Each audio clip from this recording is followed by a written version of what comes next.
بسم اللہ الرحمن الرحیم. ناظرین السلام علیکم. میں ہوں آپ کا میزبان صابر شاکر. وفاقی دارالحکومت اسلام آباد سے کچھ تازہ ترین اور اہم معلومات آپ کے ساتھ شیئر کرتے ہیں. موجودہ فرسودہ نظام کو بچانے کے لیے اور اس کو چلانے کے لیے انتہائی فسطائیت بھرے ہتھ کنڈے استعمال کیے جا رہے ہیں اور ان میں دوبارہ شدت آ گئی ہے. اور اس کی بنیادی وجہ یہ ہے کہ پریشر بہت بڑھتا جا رہا ہے اور پریشر ہے پبلک کا، عوام کا، اور پاکستان سٹک ہوا ہے. میں ایک آپ کو خبر دے دوں کہ اس وقت تمام ٹی وی چینلز کو، میڈیا ہاؤسز کو، پرنٹ میڈیا کو، اینکر پرسنز کو ایک بات کہی گئی ہے، اور وہ یہ ہے کہ 3 باتیں آپ نے نہیں کرنی، اور جو یہ 3 باتیں کرے گا اس کا مطلب ہے اس کا مستقبل تاریک ہے. نمبر 1 یہ کہ آپ نے الیکشن فروری 2024 کا کبھی بھی سوال نہیں اٹھانا کہ چیک کیسے چوری ہوا، فارم 47 کا کیا ہوا، فارم 45 کا کیا ہوا. یہ بات آپ نے کبھی نہیں کرنی. نمبر 1. نمبر 2 26 نومبر قتل عام کا ذکر نہیں کرنا. نمبر 3 آپ نے بنیادی انسانی حقوق کے معاملات کو کبھی نہیں چھیڑنا. نمبر 4 آپ نے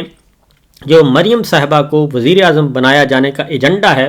اس پہ کبھی کوشچن نہیں کرنا. اور یہ سارے کام آپ نے کرنے ہیں، اور جو یہ نہیں کرے گا وہ اپنے آپ کو سمجھے کہ آف ایئر ہونے کے لیے تیار ہو جائے.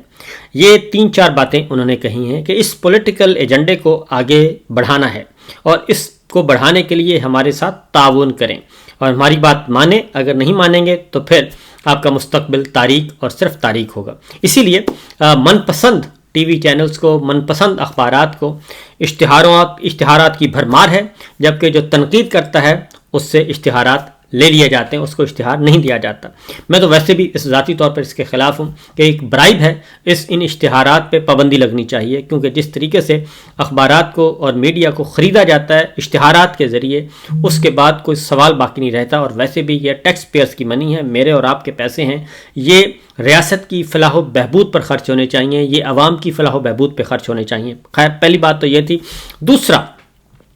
اس سسٹم کو، فرسودہ نظام کو قابو کرنے کے لیے ابھی بھی بہت کچھ کی جا رہی ہے. جوڈیشری ابھی بھی قابو میں نہیں ہے، کیونکہ وہ ببل کبھی بھی کسی وقت بھی پھٹ سکتا ہے. وہ اندر ہی اندر ایک لاوا بن رہا ہے، وہ کبھی بھی کسی وقت بھی ان کے لیے خطرناک ثابت ہو سکتا ہے. کل ایک اور استعفیٰ آیا اور وہ تھا چودھری عبدالعزیز صاحب کا. لاہور ہائی کورٹ کے انتہائی ینگ جج ہیں، بڑا لمبا کیریئر پڑا تھا، لیکن انہوں نے ذاتی وجوہات کی بنا پر اپنا استعفیٰ بھجوا دیا صدر مملکت کو. اس طریقے سے پہلے بھی لاہور ہائی کورٹ کے جج جو ہیں وہ مستعفی ہو چکے ہیں. ایک آنریبل جج وہ استعفیٰ دے چکے تھے، علامہ اقبال کا شعر لکھ کر گئے تھے، اور پھر بعد میں انہوں نے بتایا کہ میرے لیے کام کرنا اور دباؤ جو مجھ پہ ڈالا جا رہا تھا اس دباؤ کے تحت میں نہیں کر سکتا تھا ناانصافی، اس لیے میں نے خدا حافظ کہہ دیا. تو اب ایک اور استعفیٰ آ گیا ہے. جبکہ جسٹس بابر ستار صاحب نے ایک خط لکھا ہے، اور اس خط میں انہوں نے یہ کہا ہے، چیف جسٹس کو انہوں نے کہا ہے کہ جناب یہ سلسلہ بند کیا جائے. جو امپورٹڈ ججز آئے ہیں اور وہ ساتھ اپنا عملہ بھی لے کے آئے ہیں اور وہ ساتھ اپنا کلچر بھی لے کے آ گئے ہیں اسلام آباد ہائی کورٹ میں. اور انہوں نے کہا کہ اسلام آباد ہائی کورٹ میں کبھی بھی یہ پیسوں کا لین دین نہیں ہوتا تھا، اور اب مسلسل شکایات موصول ہو رہی ہیں کہ جیسے ہی کسی کو ریلیف ملتا ہے تو عدالتی عملہ جو ہے ان سے پیسے بٹورتا ہے. تو لہٰذا اس پریکٹس کو ختم کرنا چاہیے اور عدالت کا وقار بحال کرنا چاہیے. تو دیکھتے ہیں کہ ڈوگر صاحب اس بارے میں کیا کرتے ہیں. ایک اور خبر ہے جی، اور وہ ہے پنجاب سے، کیونکہ پنجاب میں پنجاب گردی عروج پر ہے، اور مریم صاحبہ جو ہیں جب سے ان کو پتہ چلا ہے کہ ان کا نام اوکے ہو گیا ہے آئندہ کی وزیر اعظم کے لیے، تو وہ ہر طریقہ استعمال کر رہی ہیں. کل سینیٹر اون عباس بپی کا گھر توڑا گیا اور ان کو گرفتار کیا گیا، اٹھایا گیا، اور پھر رات گئے مجسٹریٹ کے سامنے پیش کیا گیا. اسی طریقے سے شہر بانو ہیں جی، ان کا بھی ان کے گھر پہ حملہ کیا گیا، ان پہ گھر پہ ریڈ کیا گیا، نامعلوم افراد گئے، پولیس والے گئے اور ان کو بھی اٹھانے کی کوشش کی، لیکن وہ گھر پر نہیں تھی. سوشل میڈیا پر منفی پروپیگنڈا کے الزام کی تحقیقات کے لیے جی مشترکہ تحقیقاتی ٹیم JIT نے پاکستان تحریک انصاف کی سینئر موسٹ لیڈرشپ کو طلب کر لیا ہے، اور اس میں سلمان اکرم راجہ صاحب ہیں، بیرسٹر گوہر صاحب ہیں، رؤف حسن صاحب ہیں، اور اس کے ساتھ ساتھ اسد کیسر صاحب کے ساتھ کومل شوزم ہیں، تیمور سلیم ہیں، شاہ فرمان ہیں، اون عباس ہیں، عالیہ حمزہ ہیں، اور شہباز شبیر ہیں، یعنی کہ شہباز شبیر سے مراد ہے ڈاکٹر شہباز گل اور وقاص اکرم ہیں، اور ان سب کو بلایا ہے۔ اور اس کے ساتھ ساتھ جی آصف رشید ہیں، محمد ارشد ہیں، صبغت اللہ ورک ہیں، اظہر مشوانی ہیں، اور محمد نعمان افضل ہیں، جبران الیاس ہیں، سلمان رضا ہیں، زلفی بخاری ہیں، موسیٰ ورک ہیں، علی حسنین ہیں۔ ان سب کو طلب کر لیا ہے سوشل میڈیا پہ۔ انہوں نے کہا ہے جی کہ انہوں نے سوشل میڈیا پہ قابل اعتراض مواد جو ہے وہ پوسٹ کیا ہے، اور اس کے لیے مشترکہ تحقیقاتی ٹیم جو ہے کے سامنے یہ پیش ہوں، اور غالباً 7 مارچ کی تاریخ رکھی گئی ہے، اور یہ سب کچھ کیا گیا ہے، اور ریڈیو پاکستان پہ یہ رپورٹ نشر کی گئی ہے، اور انہوں نے کہا ہے کہ ان ملوث افراد کے خلاف ٹھوس شواہد موجود ہیں، اور ان کے خلاف ہوگا جی الیکٹرانک کرائم ایکٹ کے تحت یہ مقدمے کی کارروائی ہوگی، اور ان کو بلایا گیا ہے۔ یقیناً ان کو اس لیے بلایا گیا ہے کہ تاکہ ان کو اٹھایا جا سکے، اور یہ اس لیے کیا جا رہا ہے کہ ایک واحد سوشل میڈیا بچا ہے یا ڈیجیٹل میڈیا بچا ہے جہاں پہ آواز جو ہے اظہار رائے کی آزادی ہو سکتی ہے اور کوئی خبر مل سکتی ہے، لیکن چونکہ ان کو سرکاری سچ اور سرکاری جھوٹ کے علاوہ کچھ سننے کی عادت ہی نہیں ہے، لہٰذا ان سب کو نوٹس ایشو کر دیا گئے ہیں۔ 7 مارچ کو ان کو بلایا گیا ہے، اور یقیناً کچھ دھر لیے جائیں گے، اور جو نہیں آئیں گے ان کے وارنٹ ایشو کیے جائیں گے۔ یہ بھی ایک امپورٹنٹ ڈیولپمنٹ میں نے کہا آپ کے نوٹس میں لانی چاہیے۔ اب آتے ہیں جی بڑی خبر کی طرف، اور وہ بڑی خبر ہے، پہلی بات تو یہ ہے کہ افغان طالبان نے بھی افغان حکومت نے ایک ویڈیو ریلیز کر دی ہے، پرانی ویڈیو ہے، اور وہ ہے جو دہشت گرد حوالے کیا گیا ہے امریکہ کے شریف اللہ، اور ان کا نام ہے محمد شریف جعفر، ان کا نام ہے جی، اور ان کا ایک ویڈیو سٹیٹمنٹ طاہر خان صاحب سینئر جرنلسٹ ہیں انہوں نے پوسٹ کیا ہے، اور وہ کیا ہے اس میں وہ بھی ذرا سن لیجئے۔ یہ پشتو میں ہے، لیکن میں آپ کو بتا دیتا ہوں کہ انہوں نے یہ ویڈیو بیان جاری کیا ہے۔ المرصاد کا کہنا ہے کہ یہ ویڈیو شریف جعفر کی ہے، اور افغان حکومت کے دوران گرفتاری کے بعد ریکارڈ کیا گیا تھا یہ بیان، اور ان کا سٹیٹمنٹ آ رہا ہے جی۔ اس میں انہیں محمد شریف نے کہا جی کہ شریف جعفر نے کہا کہ ان کا داعش یا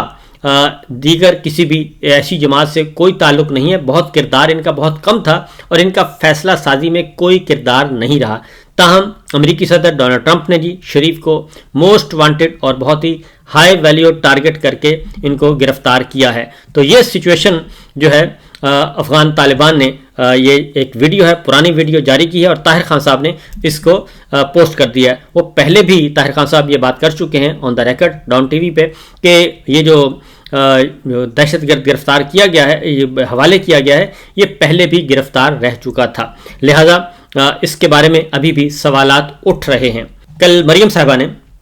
وزٹ کیا لاہور کے میو ہسپتال کا، اور وہاں پہ انہوں نے میڈیکل سپرنٹینڈنٹ ایم ایس کو سب کے سامنے باقاعدہ طور پہ دھمکیاں لگائیں، اور انہوں نے نہیں دیکھا کہ عمر میں بڑے ہیں، اور اگر کسی کے خلاف کوئی کارروائی ہے تو وہ آئین اور قانون کے مطابق کی جاتی ہے، لیکن انہوں نے سب کے سامنے اپنی دھاک بٹھانے کے لیے کیا لب و لہجہ اختیار کیا، ذرا سنیے۔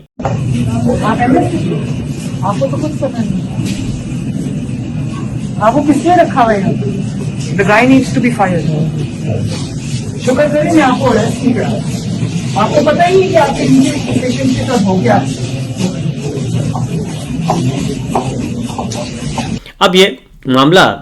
بڑا سمپل ہے کہ ابھی تک کوئی شور و غوغا نہیں ہوا، کیونکہ عمران خان صاحب نے ایک آنریبل جج ہیں زیبا چودھری صاحبہ، ان کو ایک جلسے میں یہ کہا تھا کہ جب ہم آئیں گے تو آپ کو قانون کے کٹہرے میں لائیں گے، کیونکہ اس لیے انہوں نے یہ کہا تھا کہ ڈاکٹر شہباز گل جو بہت ہی بری حالت میں تھے اور ان پہ تشدد کیا گیا تھا دوران حراست، ان کا ریمانڈ جو ہے انہوں نے وہ ختم کر کے، ریمانڈ ختم نہیں بلکہ وہ پہلا عدالت جب مجسٹریٹ کا فیصلہ ختم کر کے چیف جسٹس عامر فاروق صاحب کے حکم پر انہوں نے کیس ریمانڈ بیک کیا، اور زیبا چودھری صاحبہ نے ڈاکٹر شہباز گل کا دوبارہ سے ریمانڈ دے دیا، اور اس کے بعد جو ان کا حشر ہوا وہ پھر ساری دنیا نے دیکھا، اور جو مخالفین ہیں اس کا مذاق اڑاتے ہیں۔ تو اس پہ ڈاکٹر شہباز گل صاحب کے اس حالت کو دیکھ کر عمران خان صاحب نے ایک سٹیٹمنٹ دیا تھا، جس کے بعد ایک طوفان کھڑا ہو گیا تھا، اور پھر عمران خان صاحب کے خلاف باقاعدہ طور پہ لارجر بینچ بیٹھا تھا، اور کارروائی شروع کرنے کا اندیا دیا تھا۔ عمران خان صاحب نے معذرت کی تھی اور اس کے بعد پھر جا کے زیبا چودھری صاحبہ کے چیمبر میں گئے، دفتر میں گئے، عدالت میں گئے اور وہاں پہ بھی جا کے ان کو میسیج دیا کہ میرا مقصد یہ نہیں تھا، لیکن وہ مقدمہ 3 سال چلا اور 3 سال کے بعد اب عمران خان صاحب کو بری کیا گیا ہے۔ تو لیکن یہاں پہ یہ دیکھیے گا کہ ان کا رونت اور فرعونیت والا جو لہجہ ہے وہ کس حد تک ہے، اور صرف اس لیے ہے، یہ معاملہ صرف اس لیے ہے کہ چونکہ پتہ ہے جناب کہ پیچھے صاحب موجود ہیں اور صاحب نے وزیر اعظم کے لیے اوکے کر دیا ہے، لہٰذا یہ کوئی ایشو ہی نہیں ہے، اس لیے ہم جو چاہیں وہ کریں۔ اور پنجاب میں وہ میسج یہ دے رہی ہیں کہ جناب میں ہی ہوں اور میرا قلعہ بڑا مضبوط ہے اور اس لیے میرے سے بنا کے رکھیں، میں جسے چاہوں سیک کر سکتی ہوں۔ بہرحال اس کے بعد جی اگلا جو ہے معاملہ وہ ہے عمران خان صاحب کا جی عمران خان صاحب سے پولیٹیکل لیڈرشپ کی ملاقات نہیں ہونے دی جا رہی، اور کل بھی عمران خان صاحب کی پولیٹیکل لیڈرشپ سے ملاقات نہیں ہونے دی گئی۔ اور کل جنید اکبر صاحب نے بھی اور اسد کیسر صاحب نے سب نے یہ کہا کہ پہلے بھی ہم عدالتی حکم پہ آئے تھے اور جیل مینول اس کی بات کی اجازت دیتے ہیں، لیکن جیل پر کسی اور کا کنٹرول ہے اور وہ انہی سے پوچھتے ہیں اور وہ جسے چاہتے ہیں عمران خان صاحب سے ملواتے ہیں اور جسے چاہتے ہیں نہیں ملواتے۔ اور سیکرٹری جنرل سمیت 10 وکلاء کی ملاقات کرائی گئی، لیکن جو دیگر ہیں ان کی ملاقات پولیٹیکل لیڈرشپ کی ملاقات نہیں کروائی گئی۔ یہ صورتحال ہے، یہ سچویشن ہے۔ امریکہ کے تیور بدلنے کے بعد بھارت نے بھی اپنے ارادے ظاہر کرنا شروع کر دیے ہیں،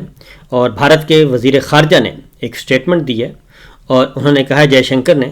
انہوں نے کہا ہے جی کہ ہم آزاد کشمیر جو ہے